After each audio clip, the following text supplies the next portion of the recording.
오늘은 신명기 6장 1절에서 6절의 말씀을 가지고 자녀를 잘 되게 하는 두 가지 단어, 자녀를 잘 되게 하는 두 가지 단어, 이런 제목으로 말씀을 선포하겠습니다. 자, 오늘부터 신명기 6장의 말씀을 가지고 3주 동안 경외 시리즈, 하나님 경외함에 대해서 함께 여러분과 말씀을 나누겠습니다.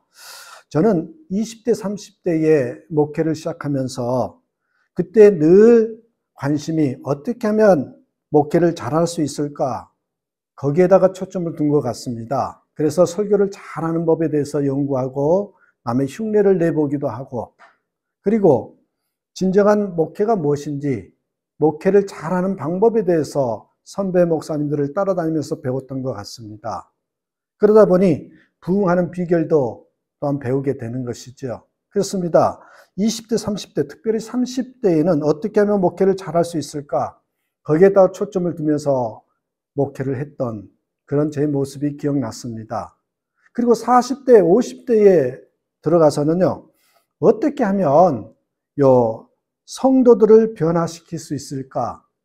그렇게 관심을 두었던 그런 기억이 떠오르더란 말입니다. 자, 성도들이 교회에 나왔는데 어떻게 하면 그들을 변화시키고 성숙하고 또한 진정한 제자로 만들 것인가? 그래서 제자 훈련, 성경 공부를 통해서 막 하려고 했던 그런 열정을 가졌던 기억이 새록새록 납니다. 그렇습니다. 그래서 옥하는 목사님이라든지 이렇게 제자 훈련을 잘 시키는 법을 배우려고 세미나에 또 참 많이 갔던 기억이 납니다. 그리고 설교도 이렇게 시리즈로 준비해야 된다 그래서 설교 시리즈를 참 준비 많이 했던 기억이 있는데, 아무튼 40대, 50대에 접어들어서는 어떻게 하면 성도들을 변화시킬 수 있을까? 변화하고 성숙시킬 수 있을까? 거기에 초점을 두었던 것 같습니다. 이제 60대가 되어 가니까 이제는 내 자녀들에게 무엇을 물려줄 것인가? 여기에 초점을 두게 됩니다. 내 자녀들에게 무엇을 물려줄 것인가? 이게 숙제로 다가옵니다. 여러분, 그러다가 문득 신명기 6장을 대하면서 바로 여기에 답이 있다는 것을 알게 된 것이죠. 내 자녀들을 위해서 신앙교육을 시킨다면 어떤 내용이어야 하는가? 이 질문을 던지게 됐는데, 그때 두 단어가 제 마음속에 머물렀어요. 하나는 경외라는 단어이고, 또 하나는 헌신, 섬기면서 사는 거지요. 남을 이롭게 하면서 사는 삶. 여러분, 이 하나는 경외라는 단어고 하나는 헌신이라는 단어인데, 내 자녀가 한 면에는 경외, 한 면에는 또한 헌신이라는 그런 동전을 늘 가슴에 품고 살았으면 좋겠다, 이런 생각이 갖게 되었습니다. 사랑하는 여러분, 내 자녀를 교육하기 전에 한번 부모된 내 자신의 신앙을 한번 점검해 보셨으면 좋겠습니다. 나는 진정 경외와 헌신이라는 동전을 가슴에 품고 신앙생활을 하고 있는지요? 신앙에 있어서 요 경외는 원리라고 말한다면 헌신은 실제라고 말할 수가 있겠습니다.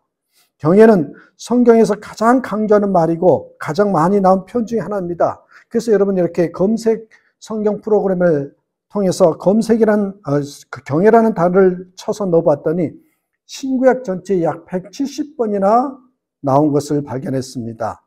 이 정도 성경에 자주 나오는 중요한 단어다라는 거겠죠. 오늘 이제 경외 시리즈 첫 번째 시간으로서 보면서 요 경외감을 잃으면 생기는 증상들이 있어요. 오늘날 이 시대에 참 예수 믿는다고 하지만 오늘날 교회 안에, 그리스도인들 안에 문제점에 여러 가지 증상들이 있는데, 그게 바로 이 경외함을 잃어버렸을 때 나오는 그 결과라는 것을 오늘 말씀을 통해서 발견하게 되었습니다. 자, 하나님을 경외함에 있어서 그것을 잃어버리면 생기는 중요한 증상 세 가지가 나오는데, 먼저 여러분, 그 행위를 보면 불순종이라는 단어입니다. 불순종. 하나님 경외심을 이룰 때 나오는 행위가 불순종입니다. 불순종이 뭡니까? 하나님이 아닌 다른 사람이나 다른 것을 사랑하는 영적 간음이잖아요. 하나님이 정하신 한계를 넘어서거나 그분의 말씀을 거역하는, 무엇보다도 그분과의 관계를 파괴하는 결과를 초래한 것이 바로 불순종입니다. 두 번째 나오는 경외심을 잃었을 때 생기는 말이 불평이라는 말이에요. 불평은 하나님 경외심을 잃은 말입니다. 불평은 하나님의 장엄하심을 믿지 못하고 그분의 능력과 성품을 의심하는 경우에 생기는 말이지요.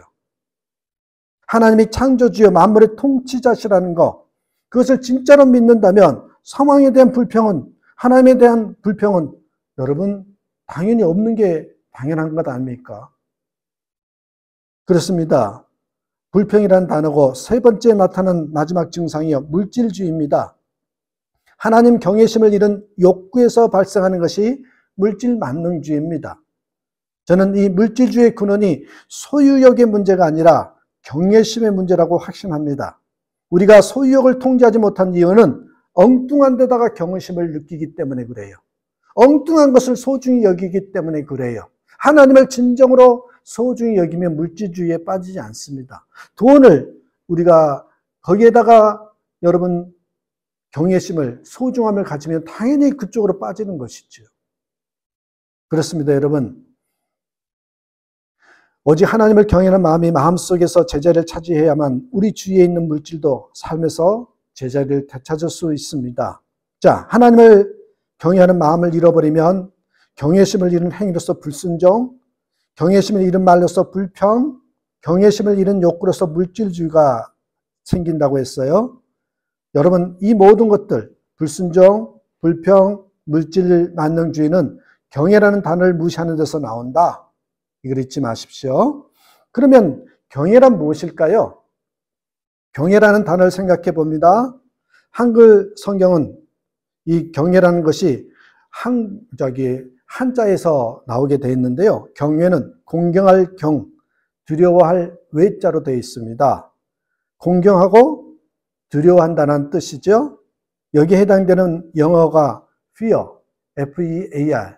또 여러분, 그러죠. AWE, 이런 단어입니다. 두려움, 무서움이라는 뜻입니다. 어떤 대상을 무서워하고 두려워한다. 그런데 이 말이 히브리어 원뜻으로는요, 야레라는 단어입니다. 단순히 두려움이나 공포가 아니라 여기 뭐라 그러냐면 공경과 두려움, 이 동시에 포함한 복합적인 의미가 들어가 있습니다. 그러니까 여러분, 우리말 경외라는 말과 딱 맞지요. 이 경외라는 말이 나온다면 그것은 단순한 두려움이 아니라 두려워하면서 동시에 공경한다라는 의미입니다. 그래서 여러분 이렇게 정리할 수 있어요. 경외 이퀄 공경함, 높이 받들고 플러스 두려움, 그분 앞에 죄짓지 않는 것입니다. 이해를 돕기 위해서 하나의 예를 들어보자면 여러분, 우리나라 사람들은 어르신들이나 부모님의 이름을 함부로 부르지 않습니다. 근데 서양이나 브라질에 제가 오랫동안 살다가 왔습니다만 거기에는 이렇게 이름을 쉽게 부르지요. 근데 여러분 이 이스라엘 백성들을 보면은 우리랑 비슷한 사고방식을 가지고 있는 것 같습니다. 감히 어른의 이름을 함부로 부르지도 않을 뿐더러 하나님의 이름을 함부로 부르지 않지요. 그래서 여호와라는 하나님의 이름을 대신에 아도나이 주라는 이름으로 대신 불렀던 것입니다. 이게 참 의미가 깊습니다. 우리는 하나님을 경외해야 합니다. 물론 하나님을 내 아버지로 생각하고 예수님처럼 아바, 아랍어로는 아빠라 그러는데 우리말과 비슷하잖아요. 물론 이렇게 친근하게 부를 수 있어야 합니다. 실제로 하나님 우리의 참 좋으신 아빠이잖아요. 우리를 너무나 사랑하고 나와 가깝게 친근하게 지내기를 원하십니다. 그래서 여러분 신앙생활에 있어서의 참으로 중요한 목표 중에 하나가 하나님과의 친밀함 아닙니까? 하나님과 친밀해야 돼요. 그러나 여러분 세상의 모든 관계는 순서가 있어요. 그 순서가 경외심 다음에 친밀감이 있어야 한다는 거예요. 이 경외심이 무너지고 친밀감만 있으면 안 됩니다. 이스라엘 백성들은 경외심이 있은 다음에 거기에 친밀감이 있어야 된다는 거, 그걸 우리에게 가르쳐줘요. 이거 잊지 마셔야 됩니다. 여러분, 우리가 하나님을 아버지로 인정하고 공경하고 두려워하는 마음이 있어야 친밀감이 당연히 생겨야 되지만 이 질서가, 이 순서가 깨지면 안 돼요. 요즘 아빠들은 참 자상합니다. 저도 그러려고 노력한 편입니다. 한국에서 와서 보니까 젊은 아빠들 정말 자상하고요. 부인에게도 정말 잘해줍니다. 아빠가 아이도 안고 기저귀 가방도 들고 애들하고도 얼마나 잘 놀아주는지 참 부럽기도 합니다. 그런데 가끔 아주 버릇없는 아이들을 보게 되지요. 아빠 엄마에게 또 할아버지 할머니나 주변 어른들에게 아주 버릇없이 굴거나 고집 부리고 제멋대로 하는 경향이 있습니다. 애들이 다 그런 것 아니냐 하지만 간혹 너무 심한 애들을 보면 이건 거꾸로 됐다라는 생각이 들 때가 있습니다. 여러분 먼저 부모 공경, 어른 공경을 하는 그 법을 배우고 난 후에 친밀감인데요. 이 공경이나 경애가 없이 친밀감만 있으니까 질서가 깨진 것입니다. 그래서 순서가 참 중요합니다. 여러분 기억하셔야 돼요. 하나님과의 관계도 물론 반드시 중요한 것이 공경과 경애가 먼저고 그 다음에 친밀감이 됩니다. 자, 성경이 그토록 경애를 강조하는 이유가 무엇인지 오늘 본문을 통해서 한번 이제 특별히 3주에 걸쳐서 나눌 텐데요. 오늘 그 첫 번째 시간에 신명기 6장에 나오는 경애에 대해서 알아보도록 하겠습니다. 자, 먼저 4절 5절 보실까요? 이스라엘아 들으라. 우리 하나님 여호와는 오직 유일한 여호와이시니 너는 마음을 다하고 뜻을 다하고 힘을 다하여 내 하나님 여호와를 사랑하라.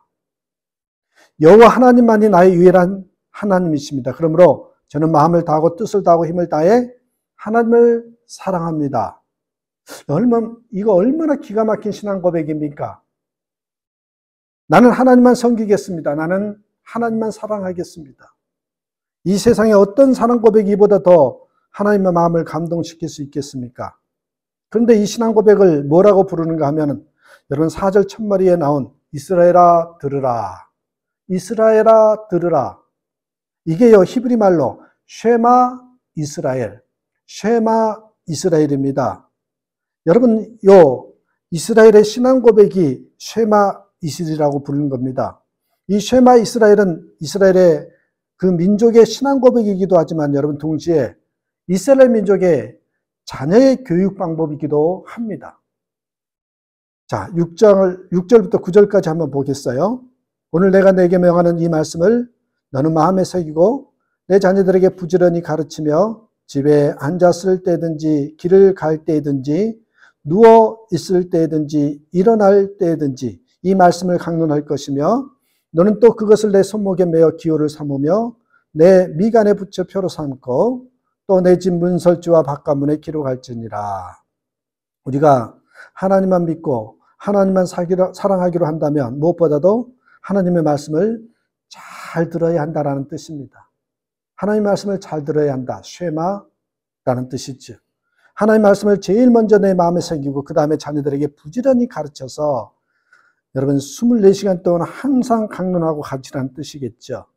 그뿐만 아니라 목에 메고 손목에 메고 미간에 붙이고 집문설주나 바깥문에도 기록해서 들어올 때나 나갈 때는 항상 말씀을 주변에서 볼 수 있도록 그런 환경을 만들어라. 이게 바로 이스라엘 민족의 독특한 자녀 교육 방법인 쉐마 교육 방법입니다. 여러분 유대인들이 왜 그렇게 세상에서 특별히 이 나라에서 어느 나라든지 똑똑하게 세계적인 석학과의 저명 인사가 그렇게 많이 나오나 연구해 봤더니 이 쉐마 교육 방법 때문이었다. 이런 말이 있지 않습니까? 그렇습니다. 우리가 자녀 문제나 특히 자녀 교육에 얼마나 관심이 많습니까? 자녀들에게 수학 공식이나 영어 단어 하나 더 외우는 것보다 하나님의 말씀을 항상 볼 수 있게 하고 그것을 듣게 하고 암송하게 하고 배우게 해서 자녀들을 정말 말씀 가운데 거하게 하는 것. 이게 무엇보다도 우리 자녀들이 잘 되게 하는 비결이라는 것이에요. 그렇게 하나님의 뜻대로 교육하면 하나님이 책임져 주신다는 거예요. 우리 자녀들에게 세상의 어떤 학문이나 지식보다 먼저 하나님의 말씀을 가르치고 깨닫게 하면 하나님이 지혜도 주시고 지식도 주고 당연히 자녀들에게 삶의 기준이 그것이다 보니 인생도 하나님 뜻 가운데 살아갈 수 있게 된다는 것이죠.